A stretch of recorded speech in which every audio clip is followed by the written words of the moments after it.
श्री शिवाय नमस्तुभ्यम। हर हर महादेव। जय भोलेनाथ की, जय माता पार्वती की। दोस्तों, आज की इस वीडियो में जानेंगे तुलसी विवाह की पूजा विधि किस प्रकार से हम अपने घर में कर सकते हैं और तुलसी विवाह के विशेष महत्व के बारे में। देखो, इस साल सन 2024 में तुलसी विवाह जो है वो 12 नवंबर को मनाया जाएगा। तुलसी विवाह जो है वो हिंदू धर्म में विशेष महत्व रखता है। इसे देवउठनी एकादशी के रूप से भी जाना जाता है। मान्यता है इस दिन भगवान विष्णु अपनी 4 महीने की योग निद्रा से जागे थे। हिंदू शास्त्र के अनुसार इन 4 महीने यानी चतुर्मास में किसी भी प्रकार का जो शुभ कार्य होता है वो शुभ कार्य नहीं किया जाता। जैसे कि शादी विवाह हो गए तो वो विवाह नहीं किए जाते हैं। तुलसी विवाह से ही, जब हम तुलसी विवाह जो होता है उससे ही जो है मांगलिक कार्यों की शुरुआत हो जाती है। देखो, जब देवउठनी एकादशी होती है उस दिन से ही जो है हमें शुभ काम करने का मतलब मौका मिल जाता है और हम शुभ काम में कर सकते हैं। जैसे शुभ काम में हो गए शादी विवाह, जो भी होते हैं शुभ काम, वो सारे जो है देवउठनी एकादशी के बाद में किए जाते हैं।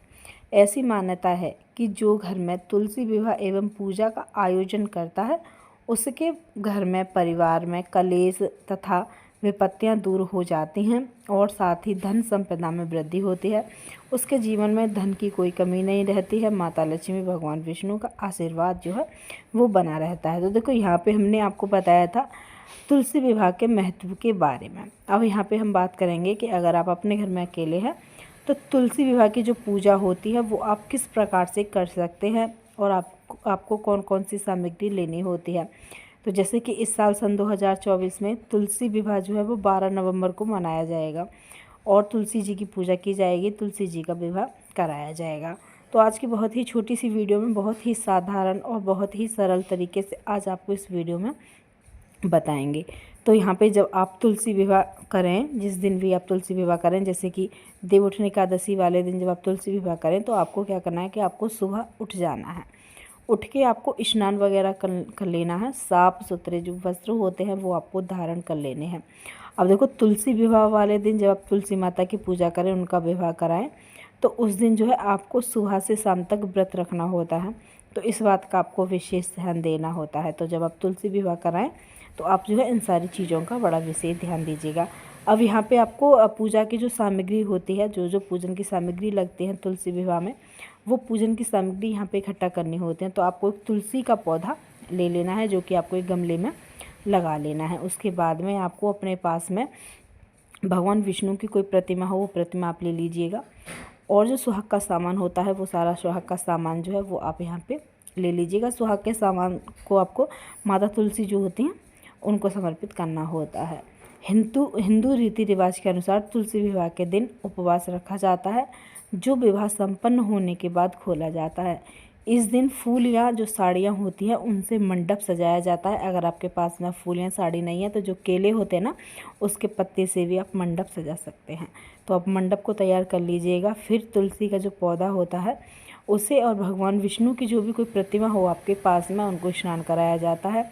इसके बाद में उन्हें फूल माला पहनाई जाती है, फूल अर्पित किए जाते हैं और अच्छी तरह से जो है वो सजाया जाता है। तुलसी विवाह के दौरान तुलसी जी का 16 श्रृंगार किया जाता है। जो श्रृंगार का सामान अभी आपने लिया था ना, वो 16 श्रृंगार का सामान आप ले लीजिएगा। उसमें से एक एक सामान निकाल के तुलसी जो होती हैं उनका श्रृंगार कीजिएगा। उन्हें गहने, लाल बिंदी, साड़ी आदि से सजाया जाता है। वही भगवान विष्णु के जो शालिग्राम को जो होते हैं उन्हें धोती पहनाई जाती है। फिर तुलसी जी और भगवान विष्णु को जो कलावा होता है, जो मौली होती है, उस धागे से बांधा जाता है।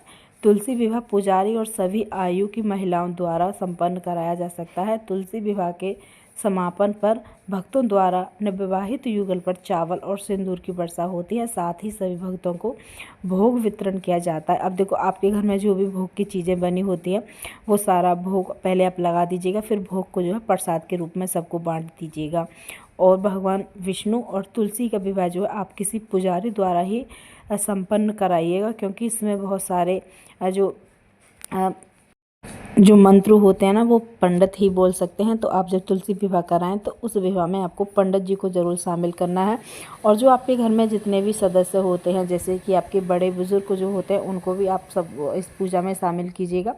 तुलसी विवाह में जितने लोग शामिल हों वो बहुत ही ज़्यादा शुभ माना जाता है। तो आपके घर में, आपके घर के बाहर जितने भी आपके सगे संबंधी होते हैं सबको आप इस विवाह में बुलाइएगा। पूरी रीति रिवाज के साथ जो है आप तुलसी जी का विवाह संपन्न कीजिएगा। बाद में जो भोग का सामान होता है उस भोग के सामान को जितने भी आपके घर में आए हुए होते हैं मेहमान, सबको प्रसाद के रूप में थोड़ा थोड़ा भोग दे दीजिएगा। तो इस प्रकार से जो है आप अपने घर में तुलसी विवाह करा सकते हैं, क्योंकि तुलसी विवाह जो होता है इसे पंडित जी ही संपन्न कर सकते हैं, क्योंकि इसके बहुत सारे मंत्र होते हैं, जो मंत्र बोले जाते हैं, पूजा होती है, पूरी अर्चना होती है, तो जो है पंडित जी ही इसे संपन्न करा सकते हैं। तो उम्मीद है वीडियो आप सबको अच्छी लगी होगी और आप सबकी समझ में आई होगी। वीडियो अच्छी लगे तो चैनल को सब्सक्राइब करके वीडियो को लाइक कमेंट शेयर जरूर कर देना। बहुत ही छोटी सी वीडियो, और इस वीडियो में मैंने आपको बहुत ही साधारण तरीके से बताया कि आप जो है किस प्रकार से तुलसी जी का विवाह अपने घर में करा सकते हैं, कौन कौन सी सामग्री आपको लेनी होती है। वैसे तो सामग्री के तौर पे आप फल फूल मिठाइयाँ मेवे जो होते हैं वो सारी चीज़ें यहाँ पे रख सकते हैं भोग के तौर पे। तो आप सब कुछ रख लीजिएगा। श्री शिवाय नमस्तुभ्यम, हर हर महादेव।